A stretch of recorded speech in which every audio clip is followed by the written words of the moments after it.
Ahora con mucha alegría estamos recibiendo al doctor Gustavo Giacchetto, es pediatra, docente en pediatría, director de la clínica pediátrica de la Facultad de Medicina. ¿Qué haces, Gustavo? Buen día. Buen día, bueno, feliz cumpleaños. Gracias.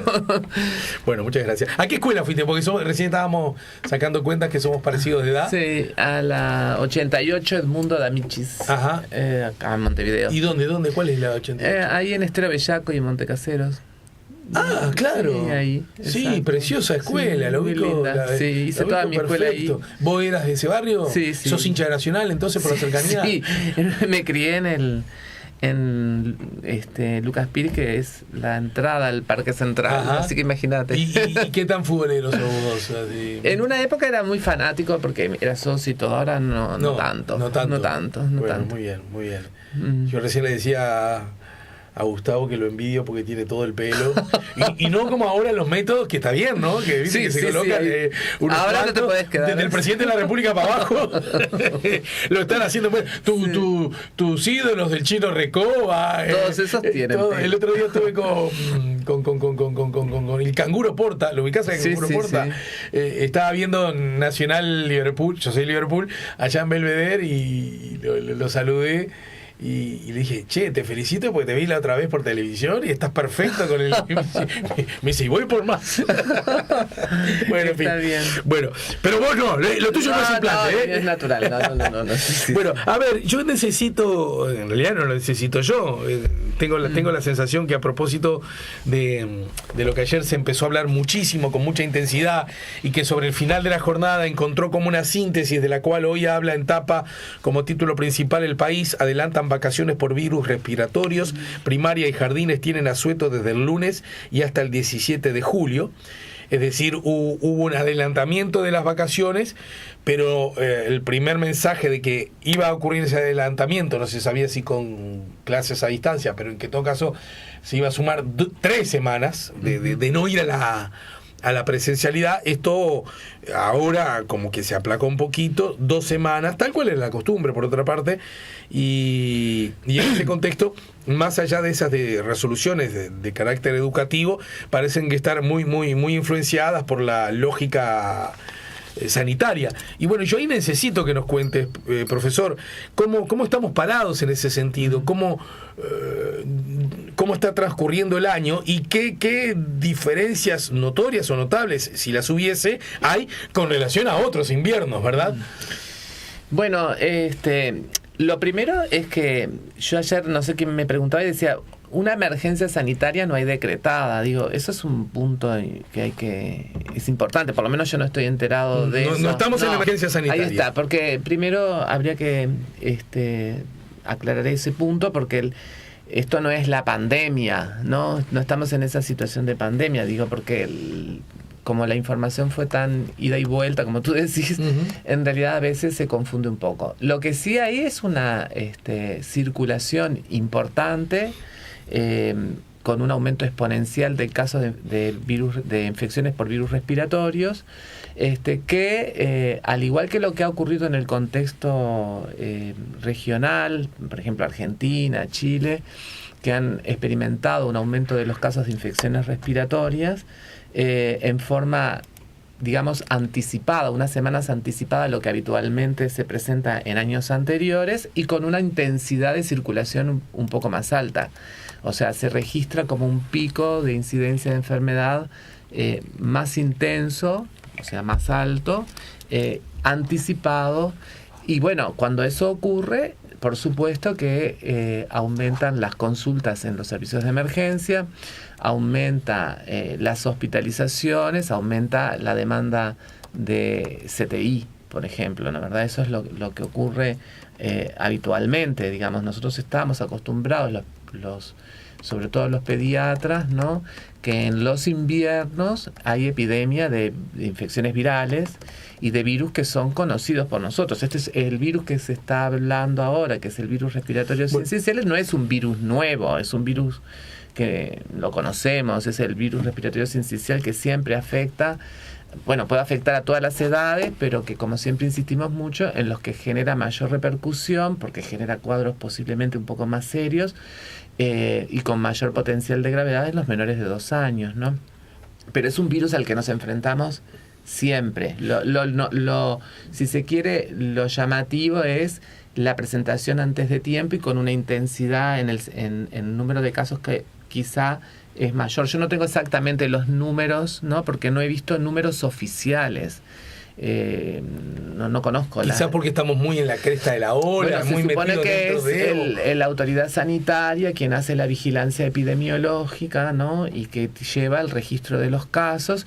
Nosotros a veces tomamos donde nos desempeñamos, ¿no, verdad?, como un monitor de lo que está ocurriendo, pero no tenemos que olvidar que esa no es la mirada global, ¿no, verdad? Por ejemplo, lo que quiero decir, muchas veces se hace referencia a las estadísticas del Hospital Pereira Rosell, porque es un hospital, obviamente, el más grande, es un hospital pediátrico, es un hospital que tiene todos los niveles de atención y es un hospital de referencia con el mayor número de usuarios, y si bien ese es un monitor importante, claro, no es lo que ocurre en todos no es el universo, no es digamos. El universo. Entonces uno tiene que tener las dos visiones. Pero vos estás en el Pereira. Sí, la clínica nuestra funciona en el segundo piso del Hospital Pereira Rosell. Conocemos perfectamente la situación, y bueno, obviamente que hay un número de consultas mayor, ¿no? Hay un número de ingresos obviamente también mayor, y lo que está predominando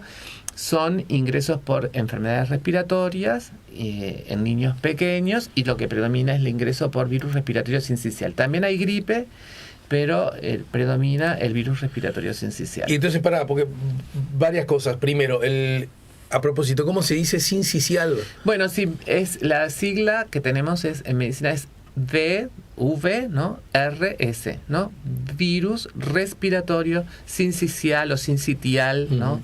Que el nombre viene de cómo se comporta el virus a nivel de la infección celular del epitelio respiratorio. Ese virus sincicial que, a ver, me llevo algunas cosas, a ver, como para encontrar ahí una definición. Primero, no es nuevo. No es un virus nuevo. Es una novedad. No es una novedad, o sea, podrán haber novedades microbiológicas en cuanto a las características del virus que está circulando en este momento. Eso sí. Yo no voy a meterme porque no me dedico a la biología molecular ni estudio del virus. Pero es un virus conocido por nosotros de toda la pediatría de larga data, ¿no? En todo caso, pero aún así, teniendo en cuenta lo que decís con claridad, podríamos decir que está mostrándose o exhibiendo un comportamiento. Yo tiro esto, no te rías, ¿no? Yo tiro estos adjetivos a ver si está mostrando o exhibiendo un comportamiento, llamémosle, un poco en su rango y en el universo en el que aplica, mayor en cuanto a número de niños y quizás más intenso en cuanto a la gravedad o a la seriedad en cómo se está expresando. Bueno, ahí es donde tenemos que, me parece que falta un poco más de análisis, ¿no? Porque claro, yo entiendo que a veces se dicen cosas que generan mucho impacto en la sociedad, porque ayer escuchaba que fallecieron 2 niños, ¿no? Sí. Bueno, pero fallecieron 2 niños por esta causa, lo que lamentablemente, ¿no? No quiero quitar dramatismo a la situación, pero lo que quiero decir que mirado globalmente en el tema, hay que ver cuál es la tasa de mortalidad, porque en realidad siempre es esperable que casos fatales, ¿no, verdad?, ocurran. Sí. Si bien es una enfermedad que tiene pocos casos fatales, no quiere decir que la mortalidad sea 0. Claro, cuando ayer yo recibí esa información y también claro, me conmoví, como cualquiera. Claro. Igual me obligué a preguntar, pará. Y habitualmente, ¿cuántos niños mueren? Porque a lo mejor es una cosa con la que espantosa, terrible, trágica, junta todos los adjetivos y me suma todo, pero a lo mejor es algo que ocurre habitualmente. Y bueno, entonces, habitualmente la enfermedad, si bien es una enfermedad que nosotros estamos acostumbrados al que la enorme mayoría de los casos se manejan bien, y aunque requieran hospitalización y aunque requieran cuidados en niveles de cuidados críticos, evolucionan la mayoría satisfactoriamente, hay un porcentaje que tiene complicaciones, hay un porcentaje que fallece, que no es menor, pero ocurren. Entonces, por eso digo que hay que mirar esto cuidadosamente, comparativamente, ¿no? Para no generar una cuestión de alarma pública que después genera además más pánico y inmoviliza y genera toma de decisiones que a veces no son tan acertadas. Eso es lo que yo quiero decir. ¿Decisiones por parte del cuerpo médico o de nosotros, en todos nosotros, los ciudadanos? Los médicos no somos ajenos somos seres humanos igual, porque lo que quiero decir es que también tenemos nuestras emociones, ¿no? Imagínate que la gente trabajando con niños pequeños y en situaciones, por ejemplo, el que trabaja en la emergencia y que llega una consulta y no para, y pasan las horas y no para, ¿no? Y quiere resolver y no logra evacuar todo y siempre tiene la lista de espera llena, una situación compleja. El que está en un CTI con chicos intubados, lidiando con la muerte, es otra situación compleja, que se agrava y que necesitamos que lo pasemos al CTI. O sea, hay un montón de comportamientos emocionales que en el personal de salud se desencadenan y que cuando ocurre un deceso fatal y si la información no es la adecuada, también impacta en el funcionamiento, ¿no? La gente se estresa, sí, claro. Nos enfermamos también, nos contagiamos de infecciones respiratorias y además nos enfermamos emocional y el burnout también existe, ¿no? Entonces, está bien estudiado eso en los equipos de salud. Entonces, la comunicación en las situaciones de... ¿El qué también existe? El burnout, ¿no? A ver, no dejemos a nadie afuera. ¿Qué es el burnout es esa enfermedad por sobrecarga de trabajo que tenemos muchos los profesionales de la salud. Es una cuestión bien interesante, ¿no? Sí. Por las horas de trabajo que tenés, la poca vida saludable que llevamos. Ajá. Bueno, es la profesión, pero eso hay que trabajarlo muy bien. También. Y lo que quiero decir es que la comunicación en los momentos de sobrecarga de trabajo, en los momentos de una posible alerta epidemiológica o en un fenómeno que tensiona el sistema de salud, es muy importante. La comunicación, quién lidera la comunicación, qué se dice, cómo se dice, porque hay que pensar muy bien cómo impacta en todos, ¿no? Desde la persona, la gente común que está escuchando, hasta nosotros mismos, claro. ¿Verdad? Que necesitamos, desde mi lugar de trabajo, necesito saber qué está pasando también, porque yo el fenómeno global no lo estoy viendo. Claro, ¿no? Entendido. Entonces ahí hay todo un tema de gestión de la información que tiene que ser objetiva, no tiene Pero que... volviendo a la situación y aún advirtiendo las fragilidades de las que hablabas en el arranque, el flujo, el volumen informativo no parece ser lo suficientemente transparente ni claro como para saber, bueno, estamos parados arriba de Yo creo que para comprender bien el fenómeno nosotros necesitamos tener una imagen más global, ¿no? De cuál es exactamente el número de consultas a nivel global, cuál es el número de ingresos a nivel global, cuál esa es el imagen todavía porcentaje. No está, ¿me decís? Bueno, yo ayer escuché algunos datos globales dados por las autoridades, por ejemplo, el porcentaje de ocupación de CTI que era del 73% de las camas de CTI, ¿no? Pero eso a mí en sí mismo a ver, como ciudadano, ¿no? Tiendo a decir 73% por esto. Es bastante. Es bastante. Pero yo no sé cómo dialoga con el pasado eso. Por eso hay que decir si es más, si es menos. Claro. Pero y además, no solo a veces importa tanto el porcentaje de ocupación, sino si el CTI está dando capacidad de respuesta. Claro. ¿No? Porque digo, que esté en el 70% de las camas ocupadas, el 80% parece un número alto. Es un número que es esperable probablemente en épocas de epidemia invernal. Claro. El problema no solo es el porcentaje de ocupación, sino es si yo estoy pudiendo hacer un flujo de pacientes del CTI lo suficientemente ágil para no dejar a nadie sin cama en el CTI. No sé si me explico. Sí, clarísimo. Que es bastante distinto. Si yo digo, bueno, hay un porcentaje de ocupación alto, hay mucha demanda de trabajo, pero estamos pudiendo dar respuesta a decir, bueno, peligra dar respuesta al problema de salud. Bueno, y esas... A ver, yo en los lugares donde donde respuesta? yo estoy trabajando, se está trabajando muchísimo. Hay una sobrecarga de trabajo importante para los equipos de salud, en la emergencia, en las salas de cuidados moderados, del CTI y todo lo demás. Hasta ahora se está dando respuesta, ¿no? Eso es lo que quiero decir. No hay... cuando yo ayer me preguntaban, que yo decía también, es como que hubiera una tensión. Claro, hay una tensión en el sistema porque, bueno, estamos trabajando a 1000, ¿no? Entonces, pero no, me parece que hay respuesta. No hay. Escuché también a a la Cámara de Emergencias a hablar, y bueno, sí hay muchas consultas y todo lo demás, pero están dando respuesta. Por lo tanto, a ver si te sigo adecuadamente. Vos decís que aquel primer escenario del que se habló ayer con mucha intensidad, tres semanas, que ahora se haya transformado en, no, mirá, son 2 y lo que hacemos sí es adelantarlas. En principio, ¿te parece un poquito más adecuado? Yo creo que estas vacaciones de invierno tradicionalmente sí, claro, se tomaron siempre con el objetivo también de bajar la circulación viral, los contagios. Pero para este año estaban previstas mucho más adelante. Bueno, porque tiempo. No sé, el año pasado como que se adelantaron, ¿no? Y quedó así, y lo que estamos, me parece, coincidiendo con este pico epidemiológico. Creo que la recomendación va porque si las adelantamos, capaz que en una semana, 10 días, cortamos el mayor pico. Pero ayer hice mal la pregunta. Para este año estaban previstos que fueran en esta semana más que viene. adelante.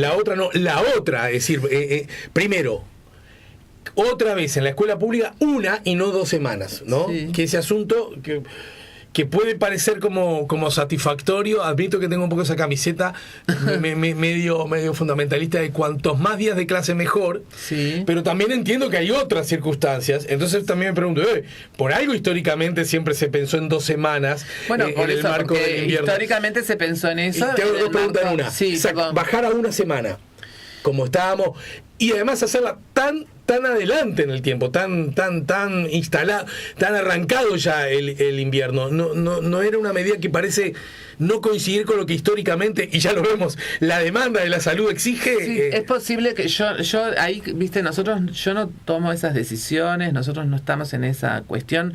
Yo lo que digo es que las vacaciones de julio estaban siempre programadas con el sentido de intentar disminuir el impacto de las infecciones respiratorias y disminuir la circulación, y siempre fueron 2 semanas. Hubieron otros contextos, ¿no? Después de cuando salimos de la pandemia también nos marcó mucho, ¿no? Nos marcó mucho por muchas cosas. Una de las cosas que marcó fue que el cierre escolar trajo consecuencias muy nefastas, ¿no? ¿Verdad? Y que los chicos salieron de la pandemia además con un montón de problemas, y hubo un rezago educativo que en realidad no admite tener muchas vacaciones, sino más bien mucho trabajo en clase, ¿no? Claro. Y eso creo que también se contempló para acotar las vacaciones. Creo que en esas decisiones alguna opinión de esa debe haber habido. Me parece, ¿no? Entonces hay que tener esa mirada, ¿no? Cuando uno interrumpe la actividad escolar, ¿qué es lo que pretende?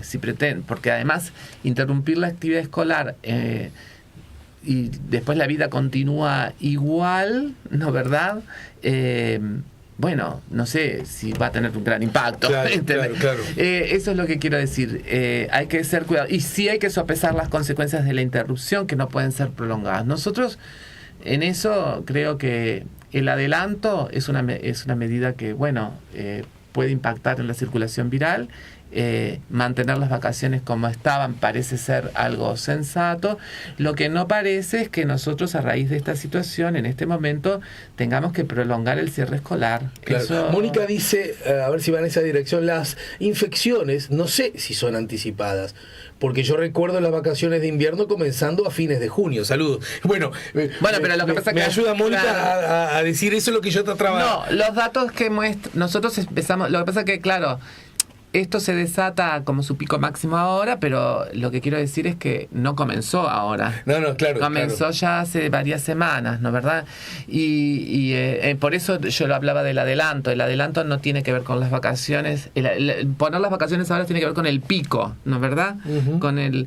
Pero sí... pero creo que lo que estamos tratando de decir, me parece que todos, sí, es que en realidad, a mí por lo menos, admito que me está faltando información de por qué está previsto que en el ámbito público las vacaciones fueran solo de 1 semana, una razón pedagógica se me puede probablemente, decir, pero acabamos de ver otra vez más que esas razones tienen que estar en conjunción con otras razones de salud pública, ¿verdad? Que por algo que son las que esencialmente explican por qué hay vacaciones en esta época del año, históricamente, ¿no? Desde hace decenas de años. Ese es un asunto que yo todavía no lo termino de dilucidar la razón.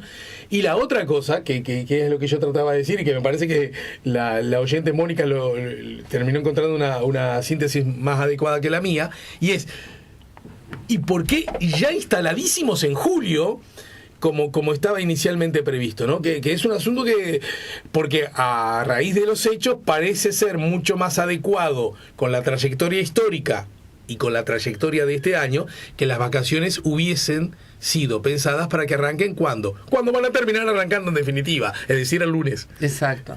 Bueno, claro, ahí nosotros... No, ya sé que te excede eso, excede, por suerte, no, que me excede porque creo que las decisiones en materia de educación no le corresponden tampoco a nuestro ámbito. Nosotros, en realidad, me parece que el mensaje para poder transmitir es ese, ¿no? ¿Cuál es la situación? Es esa. Y bueno, esperamos que no se desborde más esa situación. Extender las vacaciones es algo que tampoco a vos te hiciste un comentario público además a través de la red, ¿no? Y además la Sociedad de Pediatría que se expresó también al respecto y al respecto a lo que el comunicado creo que dice claramente que apoyan el adelantamiento de las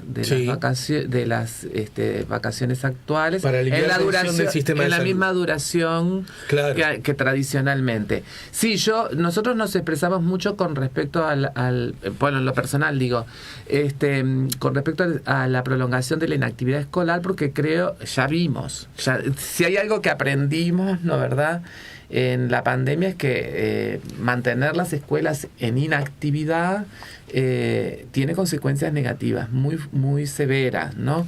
Y ahí hay que tener cuidado porque... ¿Eso está lo suficientemente estudiado? Yo siento que estamos conviviendo un poco con intuición de eso o experiencia. Bueno, hay datos, hay gente porque realmente que fue una macana grande esa, ¿no? Macana no en el sentido que fue igual Uruguay con los asesoramientos del grupo asesor fue uno de los países que abrió bastante las escuelas precozmente, y eso fue una medida muy acertada. Claro. A pesar de que había personas que creían que íbamos a abrir las escuelas y se iba a parecer una hecatombe, ¿no? Siempre se tiende a ver a los niños, por eso, como una cuestión que son como los vectores principales de las infecciones. Bueno, es como una cosa rara. Pero tenemos que estudiarlo antropológicamente eso. ¿Qué nos pasa con los niños? Sin entender que un niño pequeño se agarra infecciones de gente más grande, incluidos de adultos, ¿no? Entonces ahora también cuando hablan... Me da mucha gracia cuando hablan de la vacuna de la gripe. Los niños se vacunaron solo el 9%. ¿Cuántos adultos se vacunaron de la gripe, no? Pero ayer incluso escuché... Porque los adultos se tienen que vacunar para proteger a los niños también. Claro. No solamente por protegerse ellos, sino por proteger a los niños. Y los adultos tampoco se vacunaron bien. Entonces... Y además, en todo caso, si hay poco niño vacunado... es responsabilidad de los adultos, ¿no? Entonces, los niños no son como unas bombas biológicas que van por el mundo contagiando. Y un bebé, además, agarra los virus del entorno donde está la familia. No lo trajo. Es cierto que si los chiquilines van al colegio, no sé qué, o tienen interacciones, agarran infecciones. Me da un poco de paz eso que también señales vos, porque yo advierto que hay como un discurso adultocéntrico en nuestra sociedad, ¿no? Bueno, discurso y unos hechos, ¿no? Sí, bueno. ¿Qué quiero decir? Perdóname, esto lo digo yo, no lo decís vos, pero me apoyo en datos. Es muy difícil encontrar a una persona retirada en Uruguay pobre. Exacto. Y a mí me gusta que sea así, por otra parte, ¿no? Que quede claro, ¿no? Es muy difícil, son muy pocos. Ahora, la pobreza en Uruguay está concentrada en los niños. Loco, eso las mujeres, nos dice cosas, ¿no? Sí, eso habla, es verdad eso. Entonces es complejo, pero es un fenómeno que Uruguay no ha podido solucionar. Son los más pobres, son los que más tememos porque estos no se enferman. Son los que nos enojamos porque están poco vacunados. Y son los que cuando el problema es, bueno, no los llevamos a la escuela. ¡Epa! ¿Qué está pasando acá? También es cierto que yo por lo pronto estoy convencido de que la virtualidad es un complemento, ¿no? Es un complemento, pero no puede sustituir la presencialidad. Y dijiste algo, me parece interesante eso que señalaste, no máscaras en niños. Bueno, porque nosotros también hay como una tendencia de personas que creen que los niños pueden usar máscaras y no sé qué. En realidad, Empezando que hay máscaras faciales, mascarillas, barbijo, tapabocas, ¿no? Que también fue una cosa. Los niños pequeños no la pueden usar, eso primero, pero además en las otras edades también no hay muchos datos de la evidencia empírica que muestran la efectividad de esas medidas, sobre todo para estos virus. Entonces, promover el uso o exhortar el uso de la mascarilla en forma generalizada no nos parece que sea una medida, por lo menos para los niños. Si los adultos quieren usarla, bueno, está todo bien. En realidad hay que saber usarla correctamente, pero además el uso es recomendado en aquellos pacientes que tienen riesgos, ¿no? Por ejemplo, si yo tengo una condición crónica, soy un inmunodeprimido, etcétera, bueno, obvio, está bien, ¿no es verdad? Capaz que en este periodo, cuando hay aglomeración, ponerse una mascarilla. Nosotros todavía la usamos en los centros asistenciales, ¿no? Pero también hay que ver cómo se usa la mascarilla. Se pone, se saca, se toquetea la nariz por fuera. La llevamos colgando acá y después te la pones. Eso tampoco. Entonces no hay que hacer cosas que son... Me acuerdo un oyente en la mañana en camino que decía, resulta que voy en el ómnibus en un momento crítico, ¿no? Cuando ya todo el mundo más o menos aceptaba que adentro del ómnibus abrimos la ventana, aunque sea invierno, pero igual, ¿no? Vamos de mascarilla. Y hay uno al lado mío y está tomando mate, y está tomando mate sin mascarilla, obviamente, porque está tomando mate, ¿no? Y entonces de pronto se para porque obviamente es el momento en que se tiene que bajar porque llega a su parada, ¿no es cierto? Y en el momento que se está acomoda su motera, su bolso en el escalón de la puerta para bajar, en ese momento se pone el tapabocas para salir. Entonces le decía, estuviste en el ómnibus sin tapabocas y salí con el tapabocas. Hacemos cosas, me incluyo, que no están bien en el correcto uso. Entonces usar por usar también es como una cuestión. Pero nosotros para los niños en general no lo estamos recomendando. En los entornos además sociales eso tiene un montón de problemas para la socialización, el lenguaje, la comunicación, un montón de cuestiones que son complejas. Bien, te propongo ir a una brevísima tanda y al regreso, como para darle un cierre, necesito que me cuentes qué hacemos con la vacuna, porque además la vacuna contra la gripe, yo soy ese adulto que ya se la dio, por las dudas, aplica para el inicial, es decir, para el inicial. Primero. Y la otra cosa, ya que estamos en este contexto donde estamos tomando, o mejor dicho, donde en la mitad de la población del Uruguay abre la canilla, abre el grifo y sale agua de mala calidad, para decir lo mínimo, ¿no es cierto? Mala calidad, supongo que nadie se ofende por decir eso, no. pero es mala calidad, ¿no es cierto? Bueno, y loco, ¿y qué pasa con eso con la salud? Porque veo que se insiste mucho a propósito del Estado, que sí, que no, tranquilos, que está llegando el agua a quienes más lo necesitan, y veo que el número de agua que más necesita se habla de 2 litros, 2 litros, y incluso he escuchado argumentos que a mí, la verdad, me parecen pobres, en el sentido de decir, sí, son 2 litros, pero verdad que esa es la recomendación de las autoridades a nivel global. Pero tranquilos que en general se toma bastante menos de 2 litros. Como diciendo, bueno, total, como tomas poco, estos 2 litros te alcanza. Como si además si una persona pudiese decir, ay, yo tomo el agua. Pienso en esa persona que recibe de 2 litros y a los otros que no reciben de su propio enclave, decir, no, vos toma agua de la canilla salada. No sé, desde el punto de vista de salud, ¿cuáles son, según tu mirada, y en particular para los gurises, claro, sos pediatra, qué hacemos con el agua? ¿De acuerdo? Luego de la pausa. Estamos conversando con Gustavo Giacchetto, estamos poniendo La Mañana en Camino. Preguntas, comentarios, opiniones llegan a través del WhatsApp 099-894-987. También a través de nuestro correo electrónico encamino98.7@gmail.com y también a través del chat en nuestro canal YouTube La Mañana en Camino. Gustavo, 2 preguntas quedaron pendientes en el final por hoy. Quedaron pendientes previa a la tanda. Una, ¿qué hacemos con la vacuna? Y si esta vacuna en efecto termina siendo satisfactoria o funcional para el sincitial o sincicial. Bueno, la vacuna, estamos hablando de la vacuna de la gripe, porque la vacuna de la gripe es contra el virus de la influenza y bueno, sirve para la influenza. O sea, nosotros recomendamos para la vacunación fuertemente porque los niños constituyen un grupo de riesgo de tener influenza grave, ¿no? Entonces está recomendada la vacunación, a pesar de que hay baja adherencia a esta vacuna. Y creo que ahí hubo algunas ¿Y qué pasó ahí?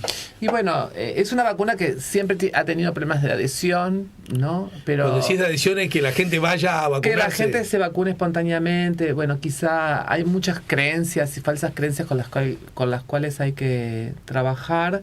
Pero bueno, creo que aquí en realidad faltó una campaña de vacunación más intensa. Ayer escuchaba a una colega, no importa, porque no, además todos hacemos goles a favor y todos nos hacemos goles en contra. Insistía como con cierta decepción que el público no había estado a la altura, y los ciudadanos no habíamos estado a la altura de esta circunstancia, que ya nos hemos olvidado de todo y que la gente no se vacuna para la gripe y no lleva a los gurises a vacunar a pesar de las buenas campañas que hubo a propósito de la vacunación. Y yo soy de los que cree que no hubo tal campaña. Y además, en todo caso, si la gente no reacciona, nunca culpes a la gente, que vos no hiciste lo suficiente para que la gente reaccione. Lo que sucede es que tenemos que, claro, ahí hay que trabajar de otra manera, me parece, pero bueno, creo que ese es un problema que hay que reflexionar y pensar cómo mejorar de futuro la vacunación. Ahora, lo que nosotros tenemos que saber es que vacunarse es para la gripe, pero no esperamos un impacto en virus respiratorio sincicial. Eso no previene la infección por virus respiratorio sincicial. O sea, son dos virus, ¿no? Pero contribuiría, ayudaría. Bueno, ayudaría a disminuir la carga de enfermedades infecciosas, porque como dijimos hoy, virus respiratorio sincicial no es el único virus que circula, es el mayoritario, pero también circula influenza y otros virus. O sea que si tú tenés control de eso, tenés un problema con controlado, ¿no? Entonces, sí, claro, que impactaría, ¿no? Pero no necesariamente en la carga de virus respiratorio sincicial, sí en la carga de gripe. Pero entonces, aún así, vos recomendás fuertemente la vacunación. Claro, hay que vacunarse, bueno. Para todos, para el núcleo familiar. Y bueno, sí, claro, porque como decíamos, de nada sirve que vacunemos al niño si los adultos no están vacunados para la gripe, porque también ellos son los que, no solo para protegerse a sí mismos, sino también al niño, claro, ¿no? Entonces es importante la vacunación del núcleo. Eso era una pregunta. Y la otra, que a propósito del agua, aprovechando que estás acá, los niños y el agua. Sí, y bueno, el agua es un problema importante, diría yo, donde los tenores de salinidad del agua se tornan en no aceptables para la población pediátrica, en especial ya se dijo con algunos grupos como los que tienen ciertas condiciones de riesgo que no pueden recibir cargas de sodio importantes. Incluso también en los bebés, cuando se preparan los preparados lácteos, ¿no es verdad? Las leches modificadas que tienen, ellas sí de por sí tienen ya tenores de sodio variables y elevados, agregarles ese tenor de sodio en la preparación es inaceptable, y por lo tanto nosotros estábamos recomendando el uso de agua embotellada en esos grupos de riesgo, ¿no? Esa es y bueno, sí, hay que ver cómo se garantiza el acceso de la población a esa agua, porque en realidad es verdad que no toda la población tiene los recursos suficientes como para acceder a la cantidad necesaria, al volumen necesario que tiene que consumir, que no solo contemplar al niño, sino contemplar a los adultos también, ¿no es verdad? Exacto. Entonces es un tema importante. Pero quiero decir, tengo gurises y no tengo plata para comprar agua. Es un problema. Es un problema, y además yo me permito decirlo porque creo que además todos lo sabemos. Y si no lo sabés, preguntate en qué mundo estás viviendo. Mucha gente debe estar pasando por esa circunstancia, ¿no es cierto? Sí. Y bueno, sí, hay gente que tiene problemas de acceso. O que si decidís comprar el agua, estás decidiendo no comprar otras cosas. Y no estoy diciendo el viaje a Miami. Porque en general los que pueden pagar el viaje a Miami pueden comprar el agua también, ¿no es cierto? La pregunta es, no hay chance, tienen que tomar agua de la canilla. Si la quedan igual, dañan su salud. Bueno, lo que nosotros, claro, el impacto inmediato, porque aumente su carga de sodio, capaz que no tiene un impacto inmediato, ¿no? Y medible. Nosotros no hacemos todo para tener, digamos, no nos vamos no estamos haciendo recomendaciones para que el paciente no solo no se sienta mal, sino evitando, previniendo riesgo futuro de enfermedad. Eso es lo que decimos, ¿no? Entonces, hay pacientes que no tolerarían mucho el manejo de esa carga de sodio si tienen condiciones crónicas que no admiten soportar cargas de sodio importantes. Estoy hablando de un paciente renal, un paciente hipertenso, alguien que tiene una cardiopatía. ¿Me explico? Esos pacientes están con medicación, pueden sufrir descompensaciones de sus enfermedades. Y para el resto de la población representa un riesgo, ¿no es verdad? Bien. Un riesgo. Dice Lilian, el cambio de las vacaciones para la última semana de julio es por la transformación educativa de este gobierno, que todo lo que estaba es malo, como una especie de que como lo anterior estaba mal, entonces yo lo cambio corriendo las fechas. Bueno, muchos saludos por el cumpleaños, gracias, pensé que tenía que ver con estos temas. ¿Desde qué edad se puede vacunar? Me pregunta alguien. Desde los 6 meses, no, mayores de 6 meses, sí. Los niños menores de 6 meses no se pueden vacunar. ¿Y qué pasa con la vacuna en este contexto, en este entorno? ¿Qué pasa con la vacuna COVID? Es decir... viste que COVID ahora en esto no se está hablando porque justamente no hay una carga de enfermedad importante de COVID, ¿no? Pero me puedo quedar con la idea, no sé cómo manejarlo, me puedo quedar con la idea de que, bueno, mirá, por supuesto... Con tu niño vos tenés derecho a hacer lo que parezca adecuado. Sí, nosotros siempre recomendamos la vacunación para los pacientes de riesgo, ¿no es verdad? Aquellos que son de riesgo, pero no la vacunación sistemática, ¿no? En ese caso me da la sensación de que vos y muchos de tus colegas o el departamento, no sé si, o ya la academia en general, están diciendo, bueno, con COVID, si querés vacunar, ahora, por favor, no dejes de vacunar gripe. Esa es la idea. Por ahí viene la síntesis. Ahí viene la síntesis, sí, exacto. Bien. Sí. Bueno, Gustavo, te dejo y te agradezco mucho. No, a ti. ¿Cómo sigue ahora tu...? Y bueno, ahora tengo que seguir con la consulta. Pero, a ver, que volvés al hospital o al sanatorio. Vuelvo al hospital. ¿Decís dónde? Sí, bueno, no, tengo mi actividad en la mañana, es una actividad que me dedico a la facultad, ¿no verdad?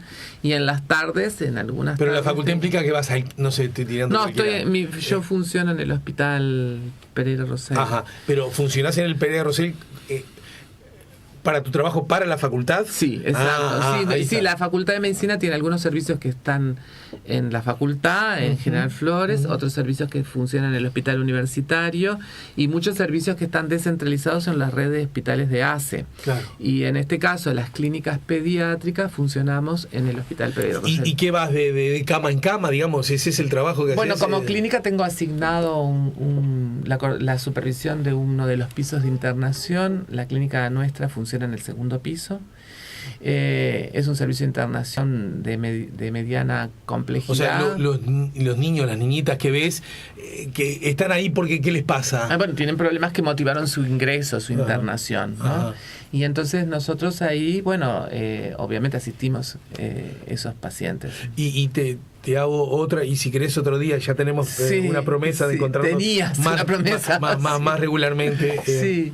Porque del mismo modo que yo pienso en una maestra o en un maestro que va a una escuela de, como se le dice ahora, de contexto, ¿no? Yo digo, ¿cómo nos ingeniamos siempre para no decir las palabras, ¿no? Sí. Ya le decimos contexto, antes le decíamos contexto crítico, y yo prefiero que le digamos de pobreza o mucha pobreza, porque si realmente lo que nos molesta es la pobreza, se la combate habiendo menos pobres, no cambiando las palabras, ¿no? Sí. Pero esa es mi idea, chavo. Sí. No pido que nadie más me acompañe. Bueno, yo pienso en las maestras que trabajan con niños que viven en contextos de mucha pobreza, de mucha desigualdad y a veces al borde incluso de la dignidad humana. No estoy diciendo nada raro, ¿estamos de acuerdo? No. Entonces pienso que a la hora de enseñarle el diptongo o la división, está atravesada esa relación docente-alumno por 700 vectores más, algunos de una urgencia, una gravedad imponente que hace que el diptongo no sea lo más importante. ¿Estoy bien lo que digo? Sí, te estoy entendiendo perfecto. Me imagino que lo mismo le debe pasar a los médicos, ¿no? Y bueno, que ves circunstancias en el Playa Rosé que vos te das cuenta que sí está bien que los mocos, que sí está bien que la tos, y sin minimizar un gramo de estos temas, vos decís, uy, lo que pasa es que esta vida de este ser humano, de este ciudadano, está atravesado por unas lógicas que de ciudadanía, ya que hablamos, y de democracia y de república, más bien que tienen poco. Exacto. ¿O no? ¿Cómo haces? Bueno, ¿cómo hacer? No sé, pero el tema me parece bien importante por esto, porque también en este momento de que se habla mucho de las infecciones respiratorias y de la sobrecarga del sistema para las enfermedades respiratorias, no tenemos que perder de vista que esos no son los únicos pacientes que nosotros atendemos. Claro.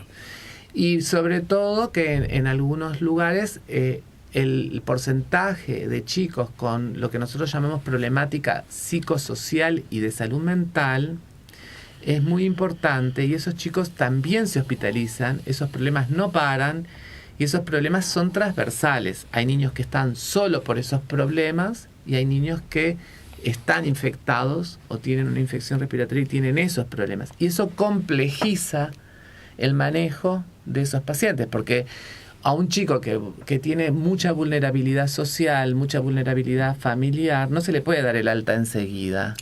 Entonces eso prolonga la estadía, complica el manejo, el seguimiento, etcétera, y eso forma parte también de los problemas de gestión que se tienen que resolver a la hora de manejar una epidemia. No sé si me estoy siendo claro. Entonces, porque ese tema no se toca, pero lo que incide también en la epidemia, en cómo se lleva adelante una epidemia, no es solo la gestión con la educación o lo que nosotros hagamos en el servicio, es la gestión del sistema de salud, ¿no? Cómo se prepara la respuesta. Y una cosa interesante es que las respuestas para el invierno no se preparan en el invierno, se preparan el año anterior, antes de que empiece el invierno. Y ahí hay cierta incertidumbre. Cuando tú decís, bueno, ¿cómo me voy a preparar para el invierno 2024? Tengo que tomar lo que aprendí del invierno 2023 y empezar a planificar. Y yo no sé si va a ser el mismo escenario, pero me tengo que preparar para ese escenario. Y a veces, esto seguramente alguna gente se podrá... para los que gestionan los sistemas de salud, no se mira esto bien, ¿no? Los planes de invierno, sí, como yo digo. El plan de invierno tiene que estar pensado, planificado y con recursos, ¿no? Antes de que empiece el invierno. No, yo no puedo estar, ahora puedo estar abriendo camas. Che, a ver, A veces lo que nos pasa desde los sectores de salud, que pensamos mucho, pero la respuesta de los sistemas de gestión, de los encargados de aterrizar esas cosas, porque yo puedo decir, necesito tal cosa, necesito más recursos, necesito más recursos humanos, más recursos de enfermería, más camas, más no sé qué. Pero si no aparece el recurso económico, quien da el dinero yo no soy el ejecutor, ¿no es verdad? Entonces esas decisiones a veces se toman retardadamente. Bueno, estimado, gracias por el tiempo otra vez. A ti, gracias.